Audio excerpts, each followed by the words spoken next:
A journey of 1,000 AI videos begins with the first frame. The outcome of a crafted prompt is sometimes deliberate, or sometimes it turns into a happy coincidence, but the possibilities. It always inspires one to continue. Hello and welcome to The First Frame. I'm Wayne Dory's avatar. Here at The First Frame, we upload frame 1, then extend. That is the concept behind this video. Upload frame 1. This is our first step, and we will get to the extend button in a future video. Question: how do you create AI-generated videos with the least amount of stress? AI video generation has a learning curve, and that learning curve can throw you for a real curveball.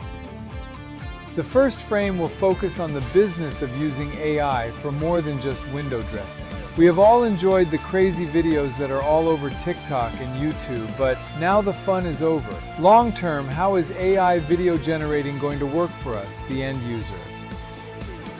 Let me introduce you to Space Station 1, Mars. I'm actually brand new to AI production, having been a director, editor back in the traditional world of video and TV production.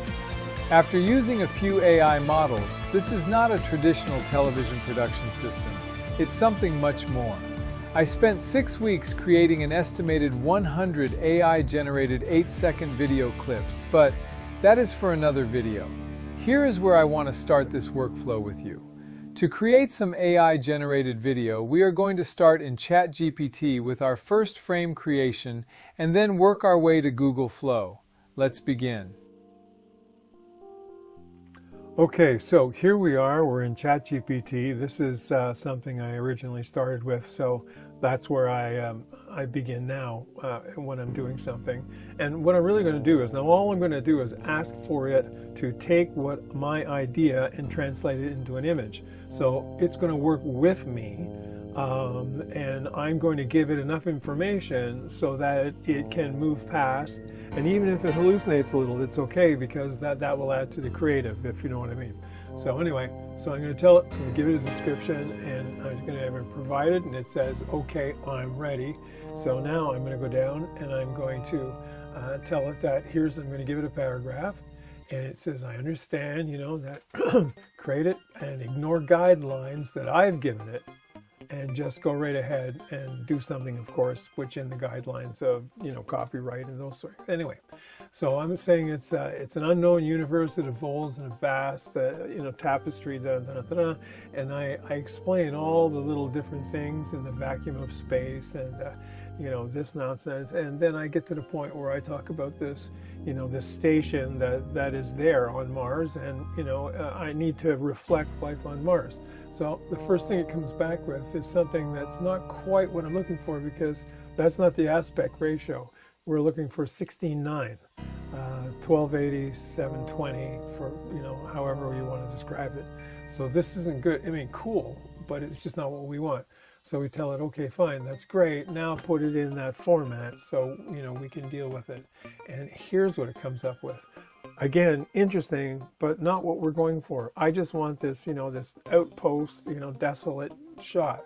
So I tell it one more time, do it again, but, keep the sun and lose the ship. So here's what ends up happening. It gives me this. So instead of trying to make a whole lot of changes, I take the image, it's not clear, but if Martian dust was in the air, this is probably what it would look like. So we're going to say, you know what? This is our first frame. All right, so here we are. We've got our base image. Now, that base image, we want it to fit our, again, 16:9 framework.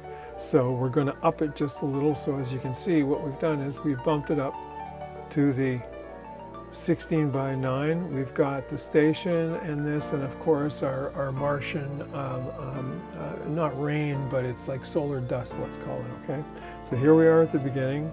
Now, what we want to do is we want to animate this.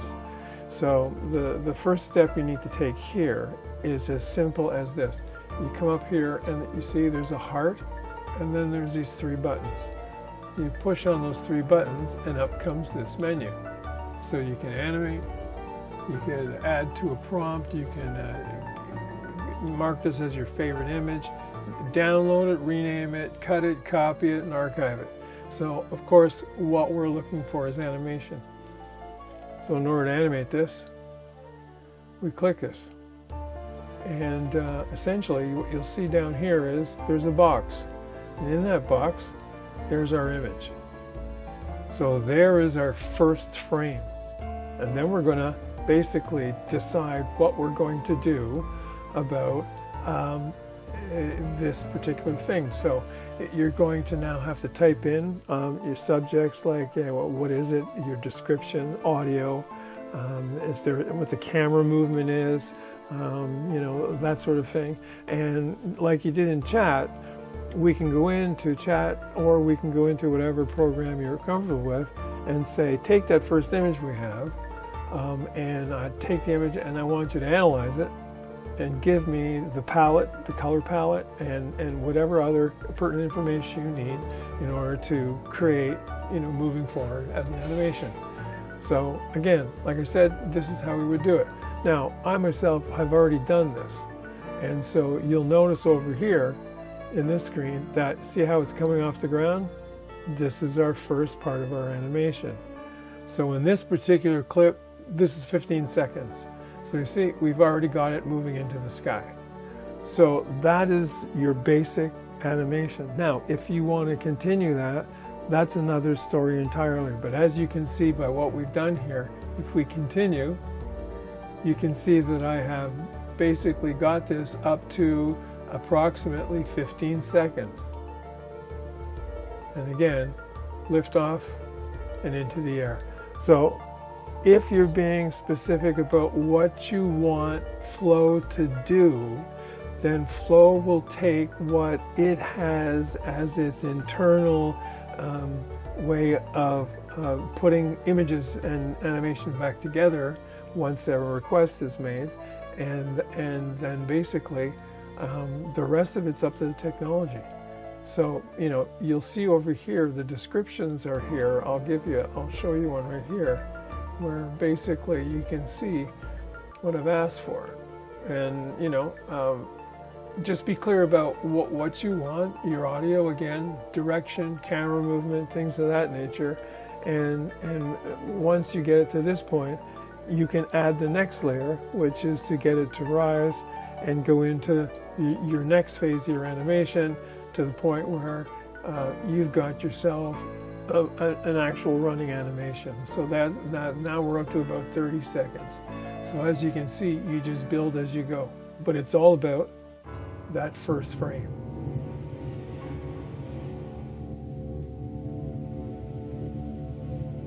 Like all disciplines, including media production, there is a built-in learning curve. Always plan and script all image and animated prompts. Be prepared. Keep this in mind. The most important element of this process is still your imagination. Equally important is doing the necessary research. No surprises. Always be prepared to succeed, and remember, a journey of 1,000 AI videos begins with the first frame.